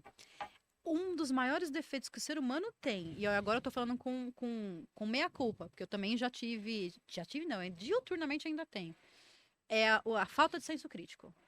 Quando eu falo falta de senso crítico, é o seguinte: eu fui demitida. A empresa é uma merda, meu chefe era tirano, graças a Deus, não sei o que, não. Tá, faz maior escândalo. Mas você fez a meia-culpa do porquê você foi demitida? Uhum. Pera lá. Você entregava a meta que foi estipulada quando você foi entrevistada? Não. Você, quando entregava os números, seus números eram reais ou você estava dando uma maquiada neles? E te pegaram e te descobriram? 3. Como era seu comportamento com seus colegas? Você era uma pessoa colaboradora ou você era extremamente egoísta, queria saber do seu e mais nada? Porque é muito fácil você sair de uma empresa, por exemplo, nossa, falando que aquele lugar é o pior lugar do mundo. Mas você fez a meia-culpa daquilo? Você teve um alto senso crítico sobre as coisas que você fez? O que você poderia ter feito diferente para você não ter chegado naquele resultado? Porque hoje eu vejo que todo mundo é muito bom em apontar defeito do outro, em reclamar. Mas em ter o peso na consciência de falar, não, pisei na bola aqui. Não tem. E não é nem hoje, eu acho que já faz tempo que é assim Não, esse negócio. eu falo hoje pela geração, né? Pela geração, assim, né, dos currículos que eu vejo sempre, ali na parte de recrutamento, aqui das empresas, inclusive. Só para a gente fechar um pouco do que o Cleiton me perguntou, sobre se eu sinto ou não uma resistência do Estado policial com relação a terreiros. Eu posso te dizer, eu não posso falar pela Polícia Militar, não sei como funciona lá. Acredito que não, porque os policiais militares que eu conheço são maravilhosos, eu não tenho o que falar deles. Uhum. Eu posso falar da Polícia Civil. A Polícia Civil tem muitos policiais, muitos, que são espiritualistas de matriz africana. Muitos. Eu sei porque eu reconheço pela pulseira, pelo IDE, tá, gente? Pulseira e IDE é a mesma coisa, são sinônimos. Eu conheço pelo IDE, eu conheço pelo colar. Ali eu falo, já Pela até, tatuagem, né? pela tatuagem. Pela aqui. tatuagem. Então, eu já sei. Então, tem muitos, hein? Eu posso dizer que, assim, eu não tenho nada de negativo para falar da Polícia Civil. Na verdade, a Polícia Civil é quem me sustenta há uma década. A Polícia Civil me ajudou a melhorar como pessoa.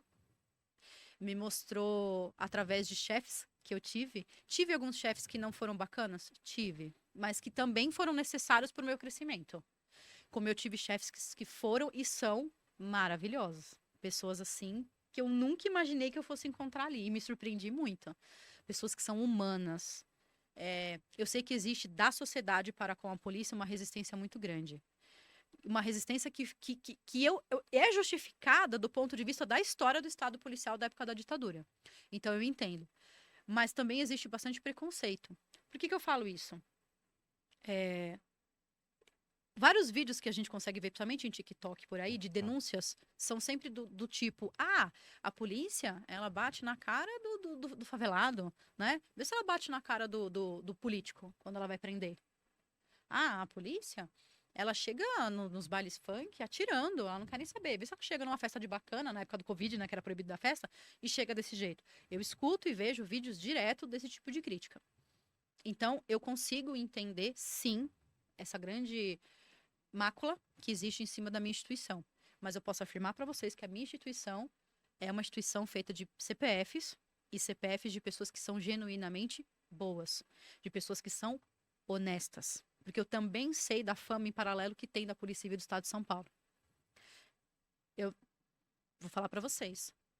Graças a Deus que eu sempre estive em times, em 10 anos, em times de pessoas que são leais aos princípios que a gente fez juramento lá na academia de polícia.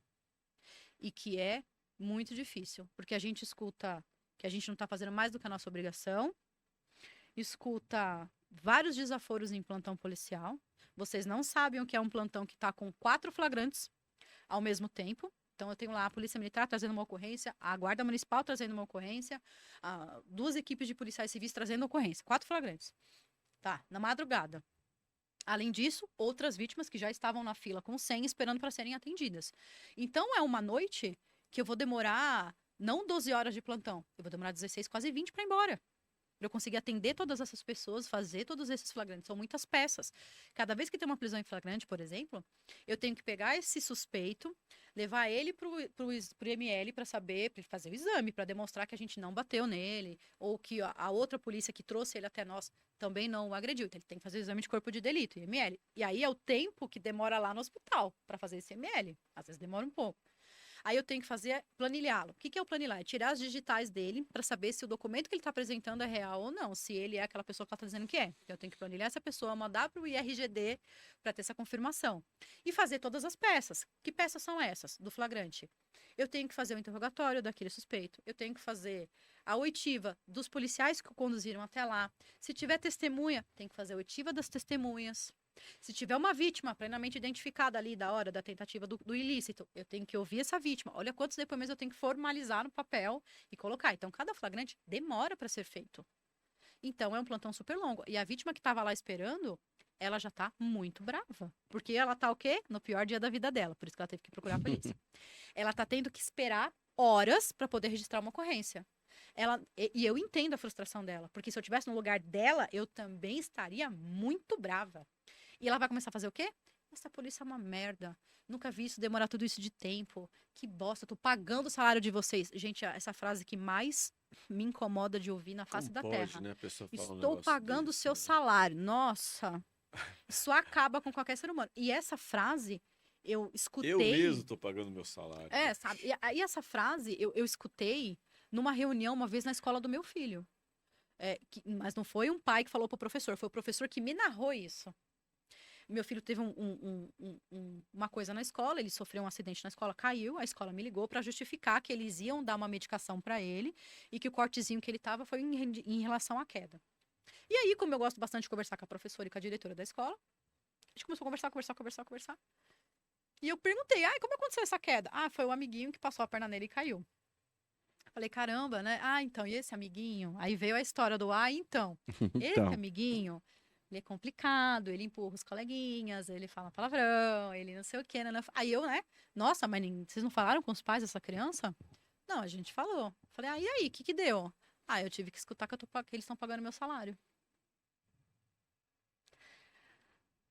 Essa criança vai crescer, vai virar um adolescente. Esse adolescente vai virar um adulto. E esse adulto é o adulto que estará ali procurando um emprego. Como é que ele vai chegar na sociedade? Sem valor nenhum, né? Sem respeito nenhum. Sem nada, sem um pingo de educação. Porque as pessoas precisam parar com essa mania de achar que a escola tem que dar educação. A escola tem que dar conhecimento. Educação quem dá é a família. Como é que fica?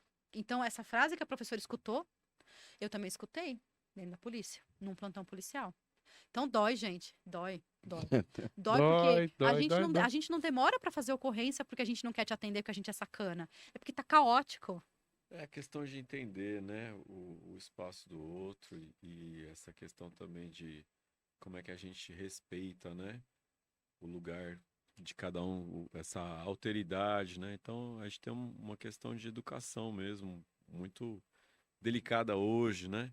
Você vê, eu estudei em colégio de estado a vida inteira, né? E há regiões que o colégio de estado é um perigo, né? O professor tem medo, né? De dar aula, né? O aluno chega armado, né? Então são questões. Agora você citou duas vezes, você citou a questão de corporativa da pessoa que sabe trabalhar em equipe, tudo. Eu tô lendo um livro chamado Roubando Fogo. Não sei se é uma metáfora sobre Prometeu. E aí, os especialistas desse livro, eles estão estudando as substâncias que alteram, assim, a sua consciência para você ter estado de êxtase, tipo as medicinas da floresta, mas também os alucinógenos, os químicos, tudo. Então, é um estudo bem comprido sobre isso na história da humanidade. E aí ele fala das pessoas que trabalham em grupo, daí ele cita a Microsoft, ele cita os SEALs, lá da Marinha Norte-Americana, e aí ele cita várias situações de como que um grupo consegue entrar num flow, né? Que aí, sem ter que explicar, cada um tá no seu lugar, assim. Aí ele fala da importância desse grupo ter uma experiência de pico junto, né? Ter uma experiência de êxtase junto, assim, né?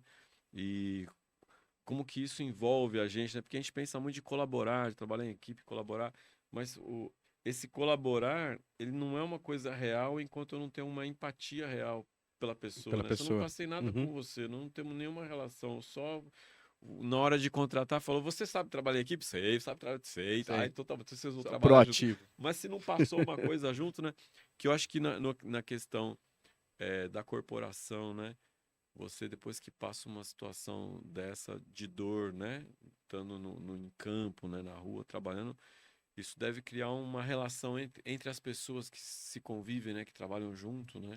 Acho que é uma família, né? Eu vou te falar que não é nem a situação do caso concreto que cria esse sentimento de equipe de um pelo outro. É o tempo que a gente passa junto.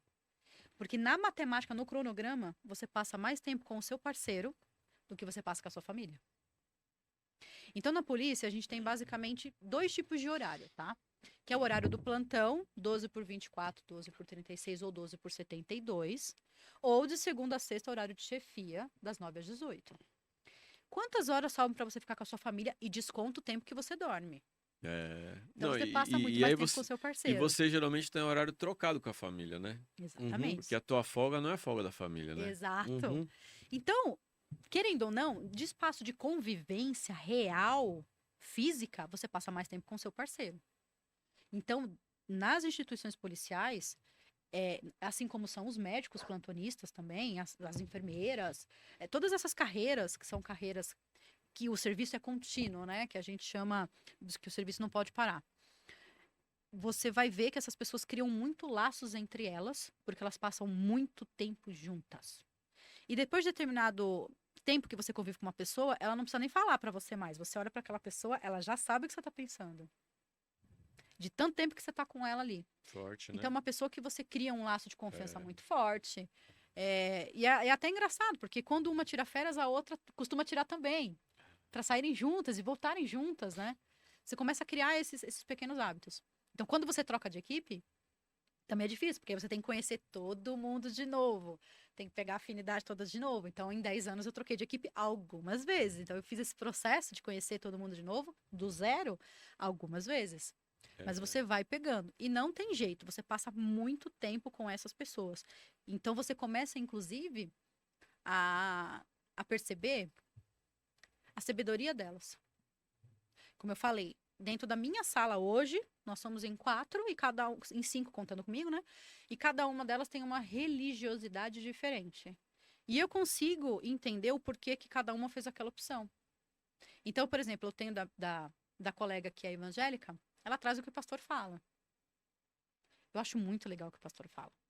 Quando ela traz esse ensinamento para nós. Eu tenho a católica. Hoje o padre falou um negócio tão bonito. O que o padre falou? Falou X. Eu, por exemplo, na época da pandemia, a gente não parou. A gente continuou trabalhando presencial. Nós, médicos, bombeiros, todos, a gente não parou na pandemia. E a gente perdeu colegas na pandemia, que pegaram, infelizmente, Covid, não tinha ainda vacina, e eles entraram em óbito. Isso aconteceu, tivemos bastante baixas de Covid na instituição, não só na minha, mas na corporação da PM também, nos bombeiros, enfim. A gente perdeu muitos colegas. E tinha aquela coisa assim, caramba, o que está acontecendo com o mundo, né? E aí eu me lembrei de um Oriki de Exu, né? Exu Qual que que é? senta no seu pé para te proteger dos perigos que você desconhece. Aí eu falei, opa, peraí. Por que o mundo está desse jeito? O que está acontecendo? O que é esse revés da natureza? O que a gente entregou para a natureza até agora? Não é à toa que isso está acontecendo. O COVID, você parou para pensar que o Covid obrigou as pessoas a terem que conviver com seus familiares? Foi também. Ixi, muito casal separou aí. Exato. Foi. Mas Muito casal muito separou, casal, é. mas muito casal também se reconciliou. Porque eles não se conheciam, né?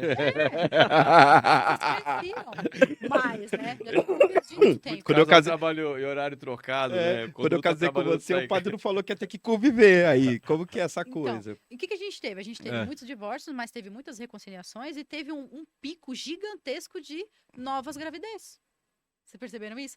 Um monte de gente apareceu grávida. É, e muito suicídio, muito alcoolismo, né? Muito uso de droga também. Por quê? Porque todo mundo foi obrigado a encarar uma pendência. Todo mundo foi obrigado a encarar uma pendência. Eu tenho que me reconciliar com meu marido, eu tenho que me reconciliar com os meus pais. Eu tenho que encontrar aqui dentro da minha casa um jeito de não ficar enlouquecido. Eu incorporei todo dia pra não enlouquecer. É. Aí a Maria Preta chegou uma hora lá e falou, ó, pode chamar. E você que já fez um recolhimento, né? Quantos dias? Você falou 3 meses? Eu fiz o primeiro recolhimento 21 Uhum. dias. Segundo recolhimento, eu fiz no terreiro 7 e na minha casa, na esteira, no chão, 3 meses. Então, de Nossa, uma certa 3 meses. forma, você passou um momento de lockdown aí, de... Passei. Mas 3 meses sem sair de casa? Não, eu ia trabalhar, né? Eu tinha Ah, autorização tá pra ir certo. trabalhar. O que fazia Mas era o sim, recolhimento na esteira na hora de exatamente. dormir, os É. banhos, Exato, defumação, os é. preparos, comida Eu não podia sair pra específica e lugar tudo. nenhum que não Mas fosse o meu podia emprego. sair pra trabalhar, É. né? Tá Porque certo. Eu não podia sair pra lugar nenhum que não fosse o meu É. emprego. Só. Por uma questão óbvia, né? É. De adaptação, né? Mas eu ia trabalhar de quelé no É. pescoço. Às sextas-feiras eu tinha que usar branco e era branco 100%. Boa. Então, assim, pros meus pares ali, não era segredo nenhum que eu estava cumprindo ali um rito. Né? E Aham. todos me respeitaram. Eu nunca tive problema. Na polícia, jamais. Nunca tive problema de preconceito lá dentro. Nunca. Nunca. Eu sempre tive os curiosos de me perguntar como é, o que acontece, não sei o quê. E tem coisas que a gente não pode contar que é segredo. Mas as que eu podia contar, eu contava. O Quer produtor aqui, saber do segredo, né? É. o produtor me Você bateu falou, tem um aqui. monte de coisa pra te contar, mas uma eu não posso contar que é segredo. Então eu não quero mais saber das outras. Eu Das quero outras. saber desse Segredo. Desculpa, Cleiton. É o Quero psicológico, né? É o psicológico. Não, eu ia falar exatamente isso, assim, o produtor bateu aqui no meu ouvido aqui pelo tempo do podcast. Esse podcast é gravado, né? eu quero muito trazer você de novo aqui, Cris, quando a gente conseguir ter efetivamente a live, né? Pra gente ver como é que o chat come aí Ótimo. para saber as perguntas, porque eu tenho certeza que muita gente ia perguntar o que quer ficar no assentamento, ou pessoas que falam, nossa, eu vou fazer meu assentamento agora, né? Eu vou me recolher, desculpa, eu tô usando a terminologia errada. Eu vou me recolher agora, como foi a sensação? Eu acho que vai ter muita gente querendo perguntar isso para você. De uma certa forma, a gente pode ir respondendo ali no chat embaixo quando a gente lançar o vídeo, a gente ainda não sabe a data exatamente, então eu não vou falar para você, né? E aí a gente traz essa live, quando você não tiver de plantão, quando você não estiver trabalhando, como hoje, né? Porque também é isso, né? A vida da policial que tá ali 12, 16 por 24, 36 por 48, eu não sei exatamente. E a gente vai chegar nesse final. Fechou. Fechou? Gratidão. Cris, Adorei. eu quero A única agradecer. coisa que eu queria falar, assim, É. que eu vou chamar de reparação histórica, tá? Que o Comino levantou uma questão, né, do quanto a pombagira, por exemplo, ela é muito estigmatizada, né? Ah, a pombagira desperta minha sexualidade, a pombagira me expõe, a pombagira não sei o quê. Olha, eu não sei qual é o conhecimento, né, que vocês têm de pombagira e Exu. Eu vou dizer o que eu aprendi. Portanto, a minha verdade não é absoluta. Mas eu acredito no que eu aprendi. Eu aprendi que Exu e pombagira, e quando eu falo Exu, não é Exu orixá, tá bom? A gente tá falando lá eu nem gosto desse termo, mas dos catiços, tá? O que são esses espíritos? São espíritos que morreram de forma trágica. Então, pessoas que foram assassinadas, pessoas que, né, que tiveram a sua vida ceifada de forma trágica. Então, essas pessoas retornam através dessas experiências de incorporação. Para quê?